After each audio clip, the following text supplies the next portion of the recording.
Sugar cravings എപ്പോഴും കുട്ടികൾ വളരെ പ്രത്യേകിച്ച് PCOD പോലെയുള്ള ഹോർമോണൽ ചേഞ്ചസ് ഉള്ള കുട്ടികൾ എപ്പോഴും കൺട്രോൾ ചെയ്യാൻ വളരെ ബുദ്ധിമുട്ടാണ് എന്ന് പറയുന്ന ഒരു ലക്ഷണമാണ് ഷുഗർ ക്രേവിങ്സ്.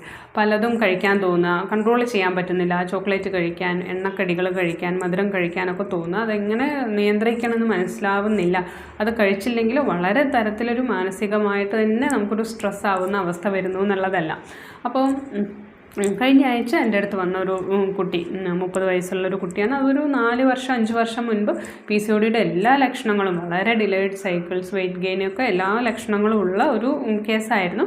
അപ്പോൾ അത് നമ്മളൊരു 3 മാസത്തെ 4 മാസത്തെ ട്രീറ്റ്മെൻറ്റ് കൊണ്ട് കംപ്ലീറ്റ് ആയിട്ട് PCOD അത് ക്യൂർ ചെയ്തു. എല്ലാ സിംറ്റംസും മാറി കൂടുതലൊരു എനർജി ലെവലിലേക്ക്, കൃത്യമായിട്ടുള്ളൊരു വെയിറ്റ് മാനേജ്മെൻറ്റൊക്കെ നമുക്ക് ചെയ്യാൻ പറ്റി. 4 വർഷമായിട്ട് വലിയ പ്രശ്നങ്ങളൊന്നും ഇല്ലാതെ പോവുമായിരുന്നു. കഴിഞ്ഞ വർഷം മുതൽ ഇപ്പോൾ ഉണ്ടായ ഈ ഒരു മാറ്റം എന്ന് പറഞ്ഞാൽ, കഴിഞ്ഞ വർഷം മുതൽ കുട്ടിക്ക് വല്ലാതെ ഒരു ഷുഗർ ക്രേവിങ്സ് കണ്ട. അപ്പോൾ PCOD മാറിയല്ലോ.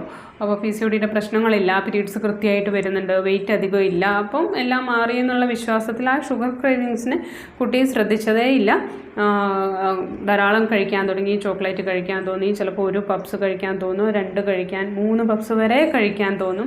അപ്പോൾ എണ്ണക്കടികൾ, സ്കൂളിൽ വർക്ക് ചെയ്യുമ്പോൾ എണ്ണക്കടികൾ കഴിക്കാൻ തോന്നും. അപ്പോൾ ഒന്നിനെയും കൺട്രോൾ ചെയ്യാതെ അതിനെ പൂർണ്ണമായ തൃപ്തിപ്പെടുത്തിക്കൊണ്ടായിരുന്നു കഴിഞ്ഞ ഒരു വർഷം ജീവിച്ചത് എന്നുള്ള കാര്യം കുട്ടി തുറന്ന് സമ്മതിച്ചിട്ടുണ്ട്.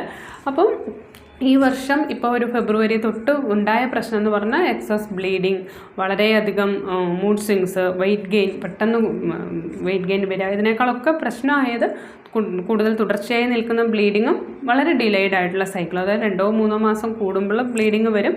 ബ്ലീഡിങ് വന്നാൽ നിൽക്കാതെ 10-21 ദിവസം പോകുന്ന ഒരു അവസ്ഥയൊക്കെയാണ് കൂടുതൽ ടെൻഷനാക്കുന്ന ഒരു ലക്ഷണം.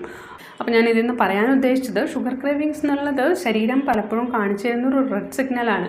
ഒരിക്കലും അതിനെ നമ്മൾ അവഗണിക്കരുത്. അങ്ങനെ ഒരു ഇത് തോന്നുന്നുണ്ട് എങ്കിൽ നമ്മുടെ ഹോർമോൺസിന് എവിടെയൊക്കെ ഒരു താളപ്പിഴകൾ വരുന്നുണ്ട്, നമ്മുടെ പ്രശ്നങ്ങൾക്ക്, PCOD പോലെയുള്ള ഒരു മാറ്റങ്ങൾക്ക്, അല്ലെങ്കിൽ നമ്മുടെ ഇൻസുലിൻ ലെവലിൽ എവിടെയൊക്കെ ഒരു താളപ്പിഴ വരുന്നുണ്ടെന്ന് മനസ്സിലാക്കുകയും, കൂടുതലായിട്ടുള്ള ഷുഗർ ക്രേവിങ്സ് നിങ്ങൾക്ക് തോന്നുന്നുണ്ടെങ്കിൽ, പ്രത്യേകിച്ച് പീരീഡ്സിന് മുന്നേ ഒക്കെ തോന്നുന്നുണ്ടെങ്കിൽ, ഒരു കൃത്യമായിട്ടുള്ളൊരു ഡോക്ടറെ കൺസൾട്ട് ചെയ്ത് ഭക്ഷണത്തിൽ വരുത്തേണ്ട മാറ്റങ്ങൾ, കൃത്യമായിട്ടുള്ള എക്സസൈസുകൾ ഉൾപ്പെടുത്തുക, കൃത്യമായിട്ട് ഉറങ്ങുക, കൃത്യമായിട്ടുള്ള ഡയറ്റിൽ വരുന്ന ലൈഫ് സ്റ്റൈലിൽ വരുത്തേണ്ട മാറ്റങ്ങൾ നിങ്ങൾ ശീലിച്ചില്ല എങ്കിൽ 1-2 വർഷത്തിനുള്ളിൽ നിങ്ങൾക്ക് വളരെ സിവിയറായിട്ടുള്ള PCOD ലക്ഷണങ്ങൾ വന്നേക്കാം.